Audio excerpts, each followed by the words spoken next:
so glad to be with you today. Even before the pandemic, the practical imagination of what the church is and what it exists for has felt like it's already up for grabs.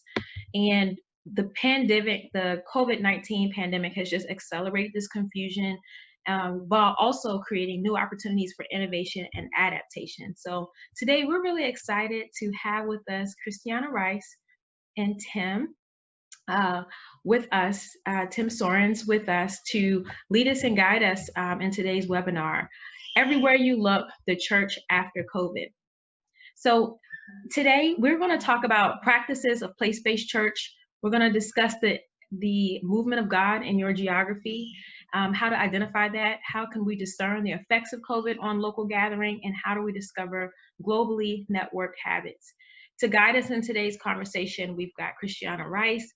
She is an on-the-ground practitioner and a visionary voice in the parish church movement, serving as the co-director for the Parish Collective.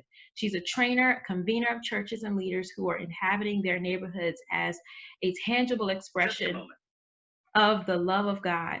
Christiana is also the co-author of To Alter Your World with Michael Frost, and she lives in San Diego with her husband, Derek, their two daughters, and their neighborhood church community. And she's got a brand new puppy, so a lot of excitement happening in her home.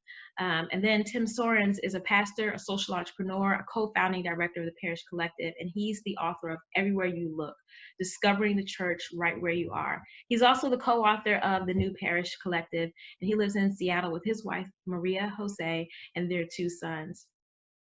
Of course, we've got Dan White Jr., who's a full-time consultant and coach of the V3 movement, the church planting movement. He co-founded the Praxis Gathering, Love Over Fear, Subterranean, and the Church as Movement. He's married to Tanya, father to Daniel and Ari, and we're always glad to have him. And then I'm Lori Ruffin, operations person with the V3 movement and the founder of the COO team, a virtual operations agency that helps nonprofits and small businesses get the strategies and systems they need to scale. So with all of that said, we welcome you and we're really glad for today's conversation. As we get started, we do want to highlight that there is an amazing conference next week called Inhabit at Home. For those of you who are no strangers to the Inhabit annual conference, we're excited to see them pivot given this global pandemic and provide a ton of amazing content for those that are looking to increase their presence in their locally rooted neighborhoods. And so enjoy Inhabit at Home next Friday and Thursday, 100% online. And so with that, I'm going to hand it over to today's, I would call them guests, but they're more like friends and family, so that we can talk about today's subject. Well, hey everyone, good morning or good afternoon, or I think in some cases good night, actually, based on what we're seeing from friends in the UK and all over the world. This is so fun. Both Christiana and I are so thrilled to be with you. And this is gonna be great.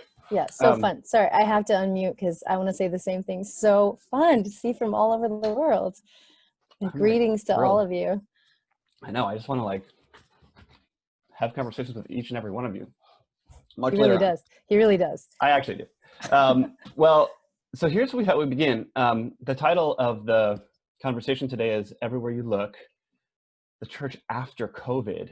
And I thought this is probably not a brand new idea for a lot of us, but I can say how I'm feeling about where we're at right now is that we are definitely both in our broader culture and within the church in apocalyptic times.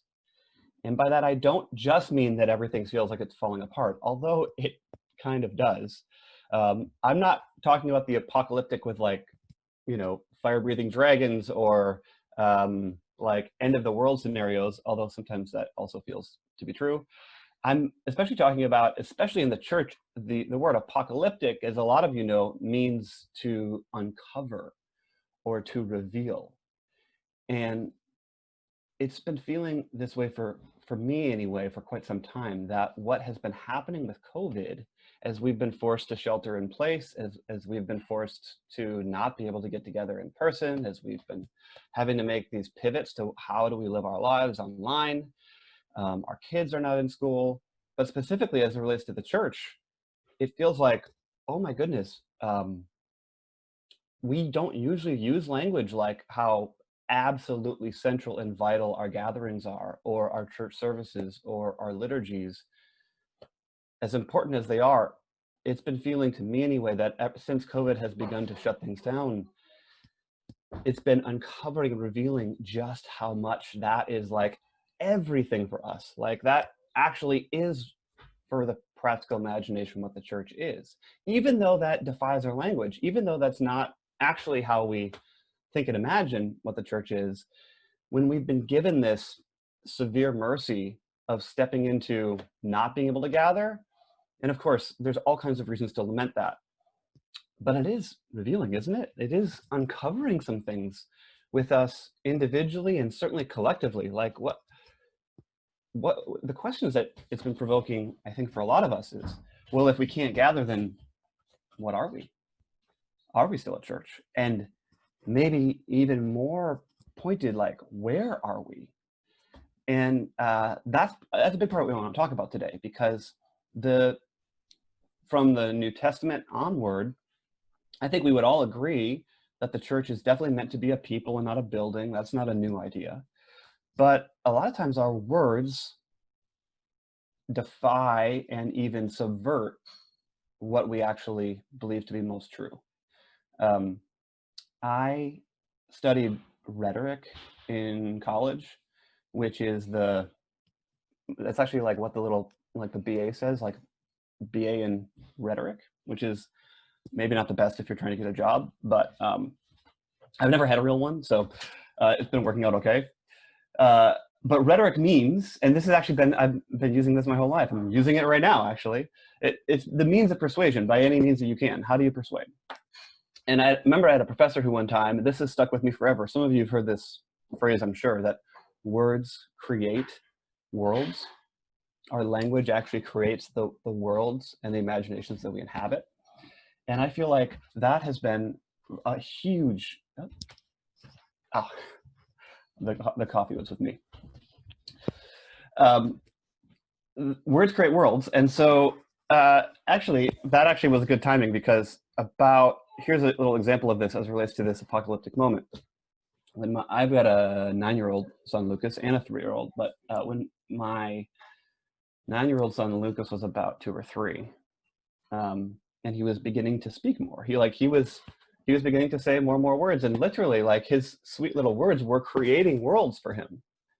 It's such actually kind of a joy to think about that. Like when our kids and our grandkids and our nieces and nephews are learning to speak, they're actually learning how to inhabit this world.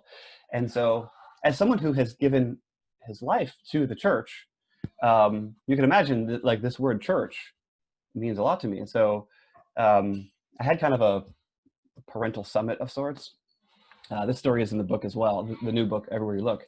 And I told my wife, look, like, I actually think this one matters. Like, this is not just like a small parental thing, because we basically put our heads together and said, in our home, we will never let Lucas, and now our other son, Joaquin, to utter the phrase going to church. Like, that would just be like, not allowed. We could say, you can go to a church building, you can go to a church service, you can go to a church liturgy, but the phrase going to church, we'd like cut it off. Why? Well, it is kind of fun. As he's grown up, we now say, if he says it, we say it's ontologically impossible. I have a cute little video of him saying that when he was like 4. You can take that one. That's the first thing to write down, perhaps, ontologically impossible. Put that in the show notes. But actually, it's a huge deal, because I don't want my sweet little boy, both my boys, and I don't want any of our kids growing up thinking that the church is something that you attend or consume, or now consume online. None of us actually believe that. None of us think that. Well, what do I want? I want them to think about that precise word that we all care so much about and we're wrestling with right now. And yeah, as Lori said at the top of the hour, it does feel like it's up for grabs, the practical imagination. It does feel like it's up for grabs. So our words, I think, are really, really important. And I want them to be thinking and imagining and seeing and experiencing the church as, a lot more like aunts and uncles who are around them all the time, who are in the neighborhood, who are in their lives, who are bringing them up to be disciples of Jesus, that are leaning into the pain of our neighborhood, that have the courage to see the gifts and skills and strengths of our neighbors, that are more like a team and less like an event, more like a literal, like it says in scripture, an actual body, arms, legs, feet, where we're working together in our everyday life, not just something that we attend. And this is not a new idea, probably for any of us. But what I think is interesting is how much our language can defy it. And that, I think, has been proven out through COVID. And so in some ways, this is an amazing opportunity for us to recover a more grounded way of being the church, a more grounded, you could say, ecclesiology. And one more thing that I'll tease out, and then I'm going to hand it over to Christiana, is the going back to that idea of the practical imagination. I do feel like it is kind of up in the air as to, there's one like, yeah, well, if it's not a building, if it's not a liturgy, what is the church? And more importantly, what is the church for? I feel like that's a huge question that is not defined in kind of popular cultural parlance, either in kind of broader culture and even within the church. I mean, if both Christiana and I and Dan and a lot of you have been in dozens and hundreds of neighborhoods, and if we just asked each other, like in a sentence, in a tweet, what is the church for? I feel like we get so many different answers. And that's actually another huge problem, because if we don't have clarity as to what the church is for, well, of course, then it's going to go in all kinds of different directions. I think that's a big part of why there are 40,000 denominations. If you Google in Wikipedia church denominations, 40,000. There's a lot of reasons for that, but that's bonkers. And so, what I argue in this new book, Everywhere You Look, is that the why of the church, the big why of the church, is not the church itself. And if we keep asking those questions of the church, we're never going to get there, unfortunately. It's intuitive to, like, if you've got questions about the church, you should ask church questions, but I don't think we'll ever be able to get there that way. We're going to have to ask questions of God, and specifically questions of what God's hopes and dreams and desires are. And if we have the courage to ask those questions, well, it's interesting to ask them at a big theological level, at a kind of a global level, but we are limited and finite creatures. We're not the creator, which means we need to dig into these questions in our everyday lives, in our actual places. And so that, I think, is going to create some different postures that we need to attend to. So with that, I'd love to hand it back over to Christiana. Thanks, Tim. And I'd love to actually, I was thinking about, as you're talking and hearing the little voices of your boys and we can't hear you. You're muted. I'm going to the classic. No, you're fine. I'm going to do it nicely. I'm going to pretend No. to not be angry and tell them. Okay. Yeah, great. Go do it. But actually, we were talking before we started how look, he's talking to them, how endearing it is. And then how when you're the one to mute and have to, like, scold your family or whomever, your housemates, could you tone it down? One time my housemate, was walking by my office and he burped really loud and I had to, apologize to the, just so you know, that was my beloved housemate. Anyway, abundant grace. So yeah, but I wanted to, as I was hearing those noises though, I actually, Tim and I work closely together in the Parish Collective, and those sounds have not only become endearing because Zoom is kind of our life right now, but also because I've been in his neighborhood. I know his family. I know South Park, Seattle, and it's become a kind of a special place to me. So I was even just thinking about what you talk about and the ways that this is playing out in your own neighborhood. I'd love to hear more about that at some point, Tim. But thanks for the toss over with the words postures and attending. What are we attending to? What postures do we take? Those are very embodied terms. And I feel more compelled than ever to talk about what it means to embody, because I see it with my own kids. I see it with my neighbors. I see our world solving issues right now, or solving our numbing our issues, solving our problems, trying to figure out what it means to be the church by disembodying. And I think that might be a really counter and perhaps a barrier to the very things that we are being invited into, which requires intentionality. When we take postures, we have to be embodied. When we attend to something, we have to do that with the fullness of whatever the senses that we've been gifted with as humanity, and as people who are seeking to ask those questions that are truly about the dream of God in the world, about what God is not only envisioning, but what God is also doing. So for those of you who may know me and those who don't, one of the things that I am admittedly incredibly obsessed with is metaphors, and how metaphors shape how we live embodied lives, or they shape what we do, they shape who we are, what we become, they shape the stories we choose to live. I think, though we sometimes feel, and it's interesting, if you all take a moment to pause, take a quick look at your life right now. If I take a quick 360 look at my life right now, there is a lot of sorrow and struggle.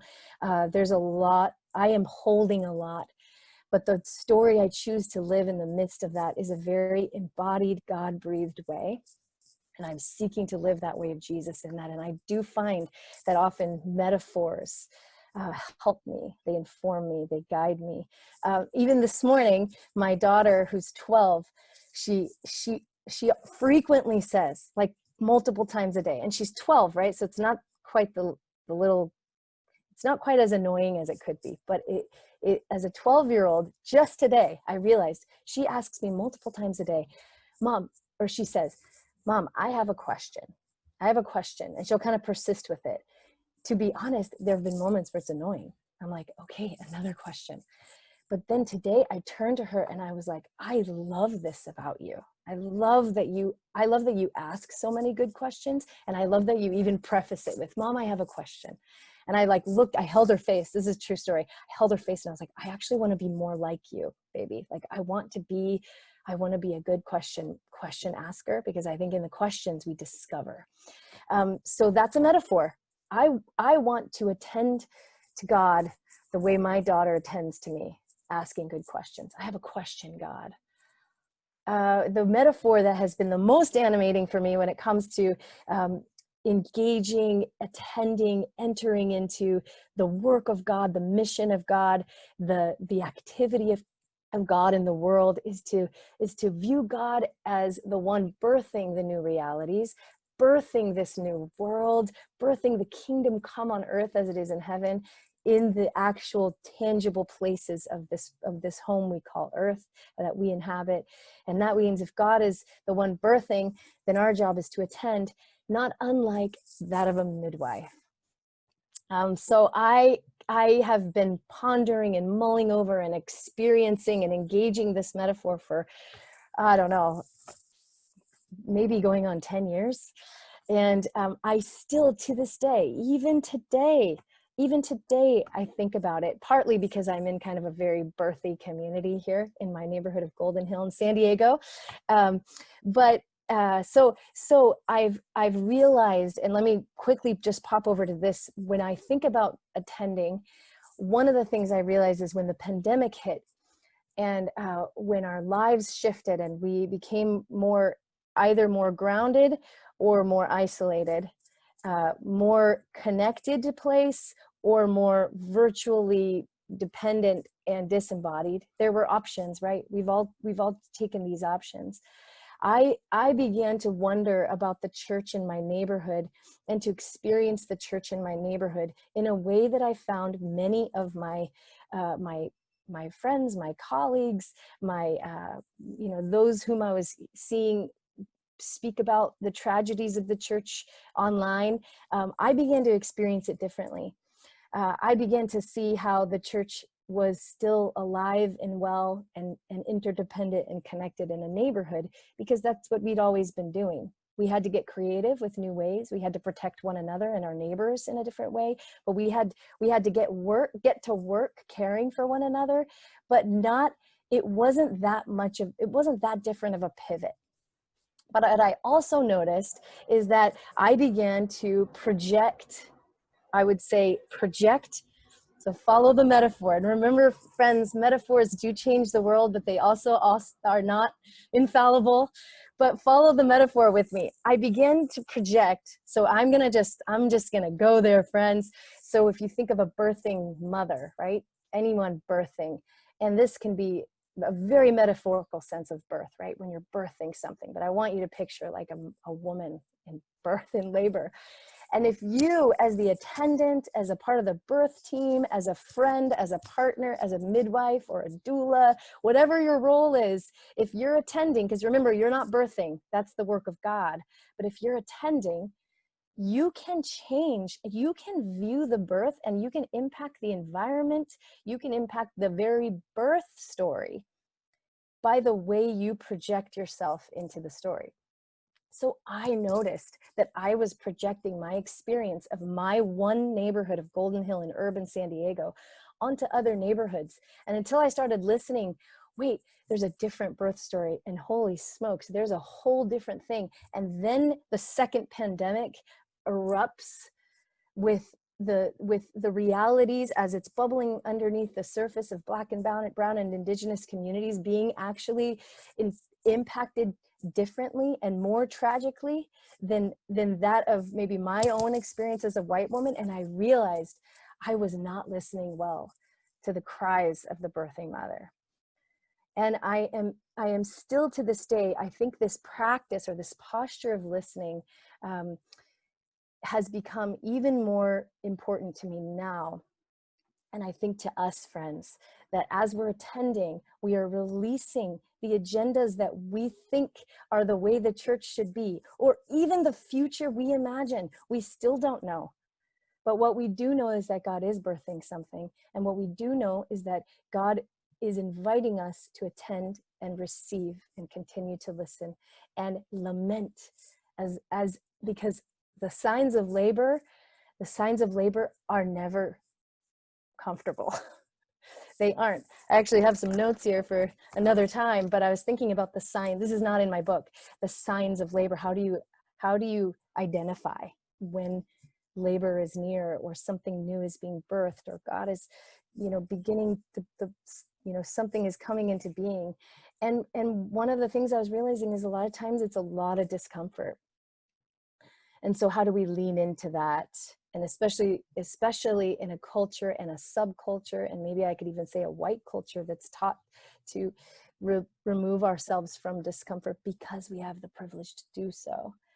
How do we enter in engaged? How do we look beyond our locale into other neighborhoods? How do we be present, faithfully present in our own neighborhood, in the things God is doing here, while also knowing we are inseparable, we are interdependent with the neighborhood, just even across the river. We don't have rivers in San Diego, so that was for all the rest of you. So that's where I am. That's what I'm pondering right now. And then, and it also, I think, to lament, to cry with, to allow my heart to be broken open, is a formative practice that is guiding me, and I think guiding all of us to receive what the church is becoming into the future, in that kind of fragile place. So Christiana and Tim, you both, maybe you don't realize it, but you both use the word look a lot. And as a pastor, 25 plus years, there was always a sense of survival mode and scarcity about what the church I led could do. It always felt like we were scrambling. Didn't matter what. I was in a mega church, I was in an urban missional church, I was in a rural church. It always felt like crowds of people were fighting over the same piece of bread. Like, what could the church provide for us? We were all looking in the same direction for our needs, good needs, spiritual needs, relational needs, emotional needs to be met at church. Mm. And it always felt like we could never provide enough. And it created a sense of survival mode, of scarcity, of anxiety, of always wondering how we could find the next thing that would keep people content and satisfied with church. And when you use the word look, you're talking about not a misdirection, but a redirection of where you are looking. And I'm wondering how you speak to, or maybe coach or encourage or disciple, or whatever language you want to use, from this sense that, and we're in this even more with the pandemic, is we're all nervous about how viable our churches are, and whether we're going to pay the bills, and whether we're going to have programs that are going to meet needs of people who want to stay at our church. How do you redirect, or how do you begin to move people to see and look for God outside of what popular culture calls church? That God is not bound up in the building, the Spirit is loosed in the world, God is actually present in the neighborhood, the church is in the neighborhood. How do you begin to help people relook somewhere else? Do you know what I'm getting at, asking there? Yeah, absolutely. It's a great question, Dan. Mhm. I had to set it up quite a bit. I'm sorry. I think that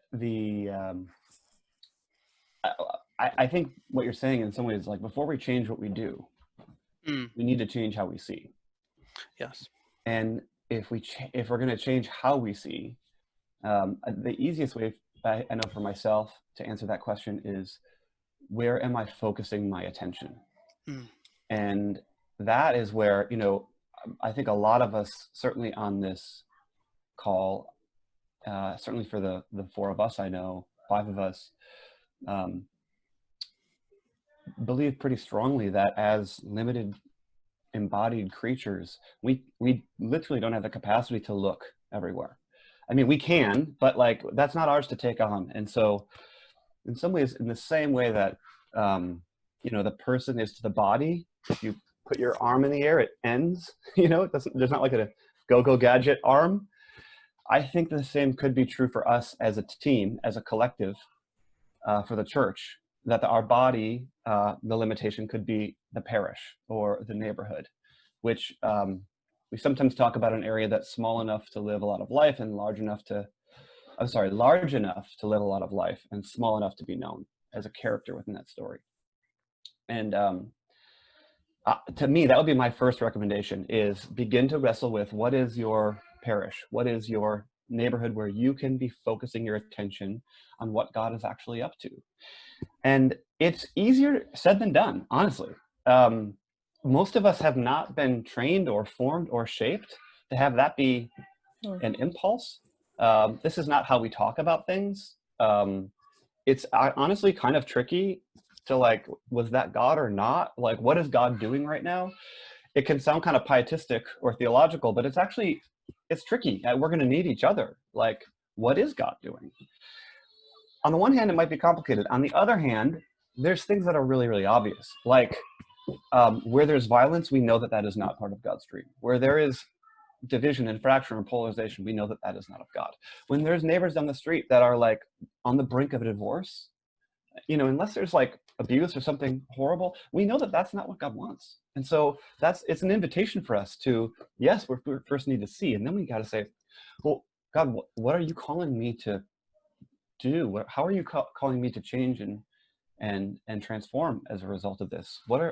And not just me as an individual, us. And that's an ongoing discerning. It's part of why the metaphor is so beautiful. It's like there's this dynamic attending that doesn't really ever end. But we can't attend, like Christiana, who I know has attended a lot of births, couldn't attend to like 4 or 5 births at the same time. That'd be crazy, So I think the focus is really critical for us right now. That's good, Tim. Christiana, I'm wondering about how to liberate people's agency to participate in the beauty and brokenness in their neighborhood? You know, I'm asking that question because there's a bit of a codependent or maybe even like a paternal relationship with the church. Like the church needs to do this for us, and maybe we'll attend a program that they put on for us. But how do you liberate and awaken and how people understand their own priesthood to participate in tending to, in lamenting, in seeking to overturn brokenness in their neighborhood, or even participate in flourishing there? How do you awaken that rather than it being still stuck in kind of Christendom or the providers from, you know, a said church?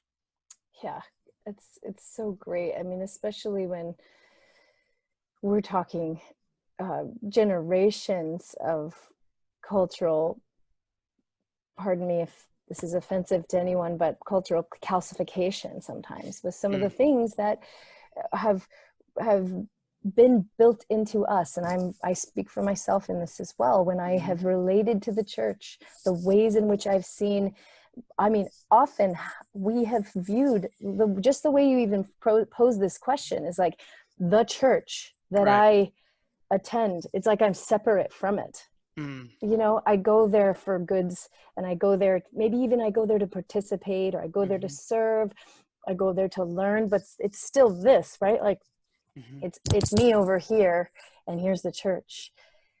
What the shift has to be a shift of identity, you know, like, no, I am the church. Right. I am, and not I, individual, I within community, we are the church. Yeah.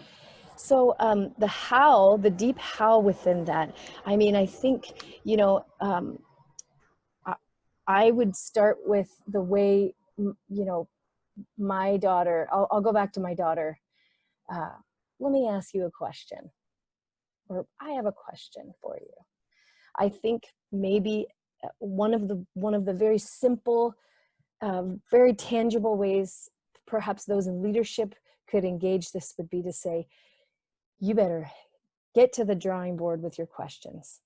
Re-examine your questions. Are you asking good questions? And are the questions you're asking of those parishioners, community members, church members, those within your congregation, however we identify semantically, language-wise, who is in our church community, may we be asking the right questions and pause, let them answer.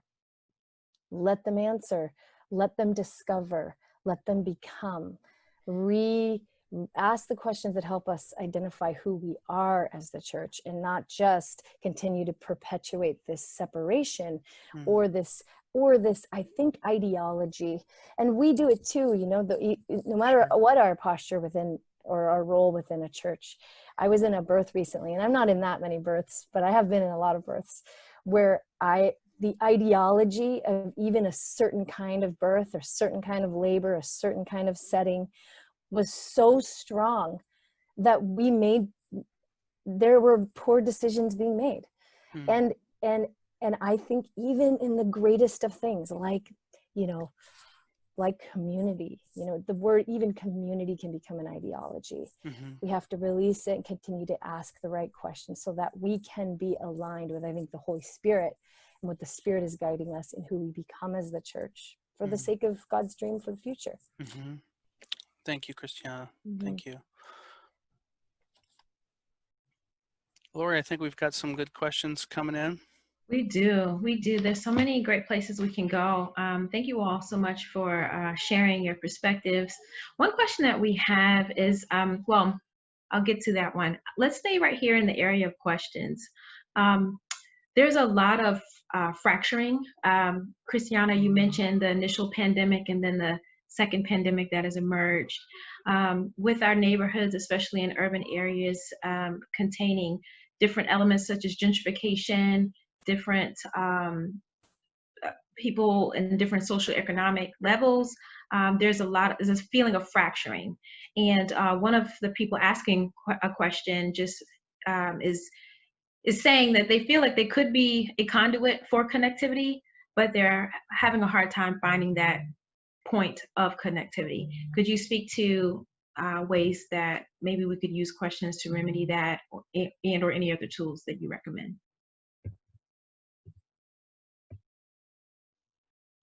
Yeah, you want me to jump in? Yes. Yep.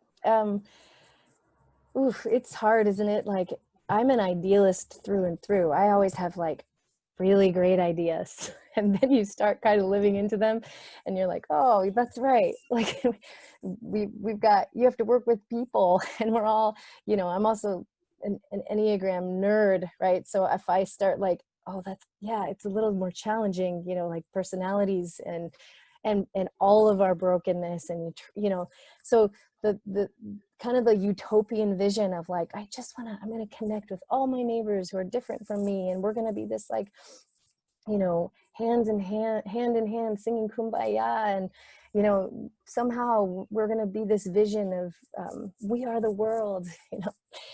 I'm sure none of you feel quite that idealistic, but to me, like, that's amazing. But, and then you start realizing like, oh, wait, they don't want to be my friend or, you know, like that's our, we have a lot of distance, cultural distance, you know, this is not, I can't assume that I can just go jump into this group or, you know, invite someone over into my home and that they're going to feel comfortable coming, you know, it's, so I'm not sure I'm gonna get at a great answer for your question, but first I'm gonna just acknowledge how challenging it is. It's been challenging for my kids. You know, like we talk about, you know, what are the ways that, you know, friendships across differences, and I think I'm getting to your question, but you know, but then I mean, just the hurt and the story and the difference and the dissonance, it is challenging. And I do think though, first I would say one of the things I'm learning is that to listen longer and to seek out those whom, like, mentors matter. Mentors will make a difference. Who do you see in your life? They might be across the world, in Scotland, little Glasgow shout out there. You know, maybe how have they done it? What is a one simple story, a next best faithful step you can take? Don't underestimate stories. I've even actually found a lot of solace in reading like biographies, you know, how did they do it? How are people of the past living into these things? What are really practical ways? So I think I would just say, go learn from others, listen to other people's stories. Even if their context is extremely different from yours, there are principles and what wisdom practices that you can learn and glean and just live into them. And then find faithful little communities of people that you can process with, that they can say, hey, don't give up. Like, don't, you know, you're still in it. Don't give up. Like, let's keep thinking about this. So finding people to learn from, listening to other stories, getting in little like circles of support to say, we're going to stay this, because this is a long road. This is not a solve the problems next week kind of thing. And in fact, it might come with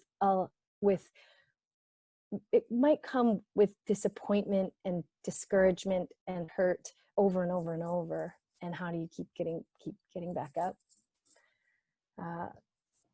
We got to learn together. Yeah.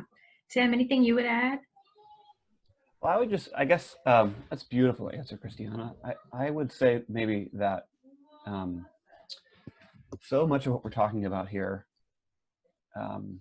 whether it be like, how do we connect, how do we activate, there's all these, at least for myself, impulses that are really direct, like how to build community. Well, tell me the steps and I'll do it, right? And most often, at least for me, but I think this is even true theologically, the things we want, which are good, almost always come about indirectly or at a slant.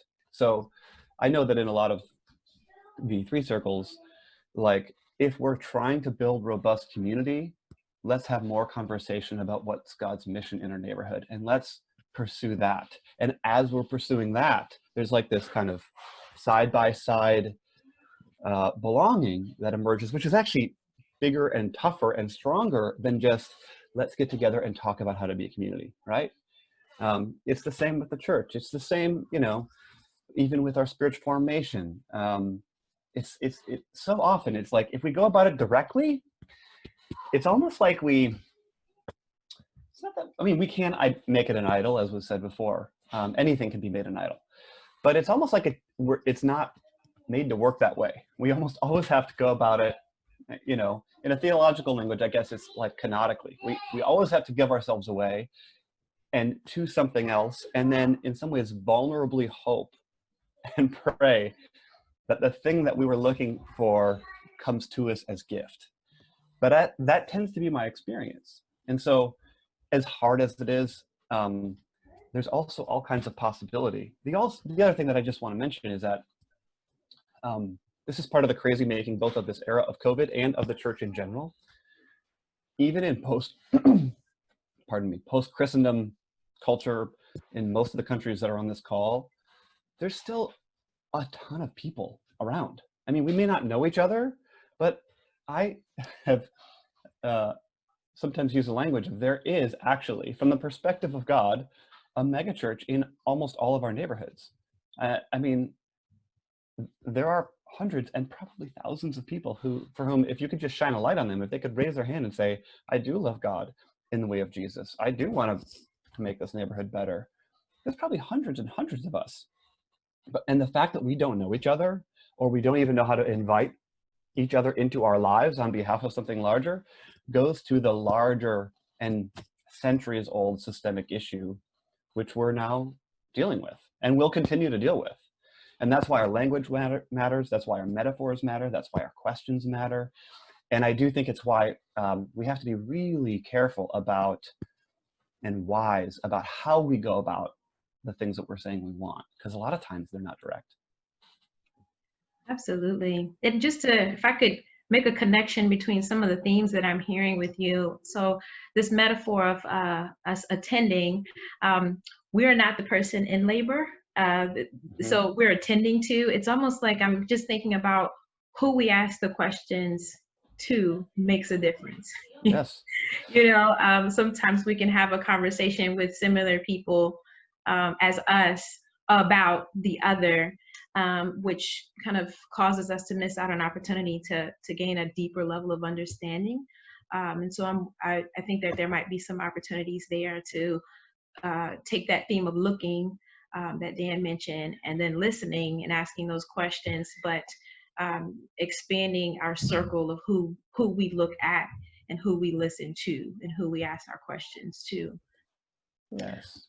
One question that came up was, how do we move from a consumer and programmatically focused church to an organic church, where there is more room for relationship outside of just, this is the next scheduled program? Mm-hmm. Well, that is a great question. In some ways, I feel like that is the question underneath so many of our questions. And how I get about it as almost like a teaser, we're thrilled to be having these conversations longer, we should say, with V3 on an immersion that we'll talk about later, where we can dig into this a bit deeper. But I think that what is most critical, and this is maybe not a super popular answer, is until there is a small team, kind of a culture-making team that's already in the neighborhood and is asking some of these questions together with a fair bit of commitment, like at least a year. I know for a lot of the V3 folks, this is not unfamiliar. I don't know that we can get there without it. That doesn't mean you have to have it to start, but I think that needs to be one of our most fervent prayers. I think we're going to need a small team. It could be 4 or 5 people, and 7, 8, 9, 12 is better, who are saying, how can we go about this together? How can we commit for a year? How do we get after this? And that becomes kind of the experimental, what I've called kind of the minimum viable presence to shift cultures. Now, if a lot of us are part of larger churches, maybe more regional questions, and it's like, well, how do we do this? If you're in senior leadership, I don't think that you can preach your way out of this. I don't think that you can create a campaign. It doesn't matter what you're putting on the walls of the church. you're going to have to shift the culture. And to do that, you're going to need some experimental innovators, some teams. And they could even be, I think, in multiple neighborhoods who are saying, hey, the 10 of you, what if you try and craft something of a way of life, ask some of these questions, try it for 3 months, try it for 6 months, report back. If you're a senior leader or on the kind of clergy side of a congregation, your job is not necessarily to make it happen. You should embody it yourself, for sure. But I think the most powerful thing that you can do is encourage and give permission to other teams and then share those stories. It's kind of like a lot of you are familiar with a kind of the innovation curve. You know, you have the early adopters and the early majority and how things kind of take off. The idea that Malcolm Gladwell made really famous in The Tipping Point. I think that's the task. I think that's the long, slow task if you're an established church in a regional setting. I don't think that you can just say, hey, attractional's out. Sorry about that. Organic is in. This is what we're doing now. You're going to have a lot of people really frustrated and confused because this has taken decades and centuries. It's all we know. So we're going to need to kind of wade into it. But for most of us, we do have those people, the same people that are agitating and asking hard questions. They're the same people to say like, yes, let's go. Like, where are you? Let's get together. Let's try something. No more talk. Get after it. And I got your back. Like, I'm going to share your stories from the pulpit. I'm going to create space for you. Those kinds of questions I think are critical. And I would say with that real quick that, I mean, that is, I feel like stirred even listening to him, because I agree. And also the necessity for all of those involved to actually want this matters. And like asking the question of like, how do you get people to want the shift? You know, to actually identify what are the deep values, what is that dream that we're all going after together. And I'll just kind of shift it over to a metaphor. By the way, I think most of us probably know organic gardening is actually harder. And I mean, I'm a pathetic little organic gardener myself, but our fairly substantial plot here in my yard, which I share with my neighbor, it takes so much work. The amount of times I'm like, why can't we just spray the thing with chemicals? You know, like, why do I have to go pull off each little green cabbage worm, you know? And the other aspect of this is that the best wisdom that I can learn for how to grow my yard back there is to go right over there across the street to Chris's yard. She's been gardening for about 40 years and she knows this land. She knows the quality of the dirt, the kinds of environments that the growth is going to need in this neighborhood of Golden Hill. Chris will know more than what you can tell me of what grows in New York, you know, in your neighborhood. And so that even just the metaphor of that is what is growing in this place and how do we share the organic wisdom, because nothing will grow the same in another place. Yeah, so beautifully said. Just to jump on what you're saying there is there's a bit of a shift that takes place even in the desire to see God do something in a neighborhood, where we're hoping and longing and working to make something happen versus participating in something that's already happening. And in my own story, that was an unchecked ambition, was that I was going to bring my intelligence and my team and my resourcefulness and make something happen here.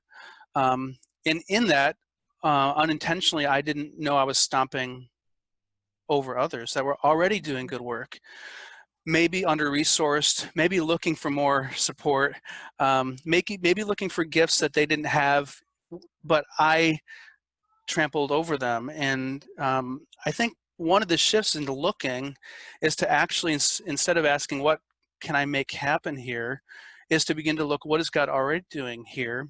How can I participate in it? And when you participate over the long haul, you bring your energy to what God is already doing, and then over time, the cracks and crevices will be seen. In my story is we participated in what God was doing in our neighborhood, and eventually someone that was doing good work said, you know, Dan and team, could you do this? We don't know how to do this. But that permission was gained by moving into kenosis, into a place of selfless love rather than, of my machinery, my ministry machinery. And I think that that's a part of the shift as well, which is actually releases a lot of pressure and to make a big impact. Because God's already impacting. I'm glad because totally releases pressure. Right? Totally. Yeah. I have had people when even in just that slight shift, it's a deviation Yes. from our Yes. imagination, to say this is not actually on you, but Yes. you are invited to participate wholeheartedly, your full self. Yes. I've had people weep with relief. Yeah. Yes. It's good. Yeah. I think a key word here as well that's been tossed around a little bit is desire. And I feel like that is such a profound, maybe the discipleship question, which is, what do you really want? Mm-hmm. So for a lot of the leaders right now who are like, yeah, we want to make this change. This is like in us. This is what I've been all about this for years. I just don't know how. I would pay close attention to the honest desire of first and foremost of yourself, and then specifically with people in the congregation, maybe even asking directly, but like teasing out, what is your actual desire? Because until we can be clear about that, we're going to be going in so many different directions. And if we can align our desires with God's, I mean, it's rocket fuel. And as was just said, it's a gift because God is doing this. So yes, there's a beautiful match and desire, but it's not on us to make it go down. It's not on us to crank. There is no technique for any of this that we can just crank and get, like, turn on and we'll get what we want. That's a myth. It's actually worse than that. It's a lie that we can do that. It puts all of the pressure on us and sets us up for profound pain, honestly. But I think a place to come back to is, what do you really want? Both as a leader and with our congregations, what do you really want? And that's so good. And to apply the 5 whys to even that question, what do we really want, is helpful because that helps us get to the core reason why. Sometimes there's a disconnect between what we say we want and what we actually want deep down inside, and it impacts our approach and our ability to inhabit. It's maybe obvious, but I think it might be helpful, Laura, could you just explain to everybody what the 5 whys are, just in case they don't know? Sure. So it's just the idea that when you're trying to get to a root cause, you ask why 5 times. So to apply it to Tim's question, it's, what do I desire? Well, why? I desire it because XYZ. Why? Because of XYZ. Why? And the further we do that and the more honest we are, it really gets to even sometimes our subconscious desires. And the good thing about it is we can, if they're off and not aligned, we can always repent. Yes. And align them more with God's desire. And then it'll help us to ask the right questions and continue to, do the things that Christiana, you and Tim suggested in today's talk. I think we have time for maybe one more question. So how do we attend and respond when we are being within a church, within an institution which impedes flexibility and provides prepared screens to look through? So it's just this idea that sometimes the communities that we belong to, they direct in our lanes and maybe even provide the lens for us. How do we navigate that as we seek to do the things that you all have recommended for us and invited us to? So I'm kind of assuming that they're speaking as a staff member, maybe, or is it a participant? So I'm assuming a leader, maybe within a broader network of churches. It's so hard, isn't it? I mean, the thing that just always I come back to is, well, what is faithful living for you? What is faithful discipleship for you?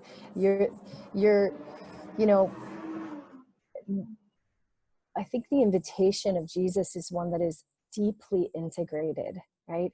It's about where our feet touch the ground. It's about the people that are in our household. It's about our communities. It's about our responsibility to systemic world things.